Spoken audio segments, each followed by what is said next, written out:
EPS அடுத்த நாள் வந்து அதை வந்து கேட்டது ரொம்ப கரெக்டுங்க. இப்போ அரசாங்கம் நிறைவேற்ற தீர்மானன்றது எல்லாருக்கும் முதல் நாளே சர்க்குலேட் பண்ணிட்டாங்க. அவங்கெல்லாம் படிச்சுட்டு வந்துட்டாங்க, எதிர்ப்பு இல்லை, ஒரு மனதாக ஆதரிச்சிட்டாங்க.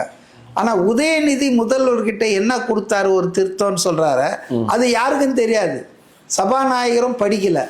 ஆனால் இவர் பெருந்தன்மையாக என்ன பண்ணிட்டாருன்னா, எதிர்கட்சி சொல்கிறதையும் நான் ஏற்றுக்கிறேன்ற மாதிரி விஜய் அதுக்குள்ளே இருக்கிற இன்ட்ரிகாசிட்டி புரியல.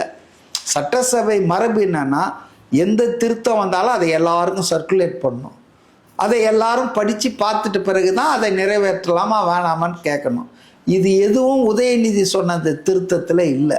இப்போ இதெல்லாம் கேட்காம நிறைவேற்றியதால் இது தவறு அப்படின்னு அடுத்த நாள் இடதுசாரி கட்சிகள் சொன்னாங்க.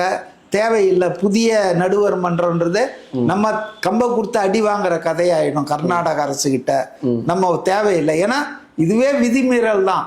நம்ம அனுமதி இல்லாமல் எந்த அணையும் புதுசாக கட்டக்கூடாதுன்னு உச்சநீதிமன்றம் இந்த தீர்ப்பாயம்லாம் சொல்லியிருக்கு.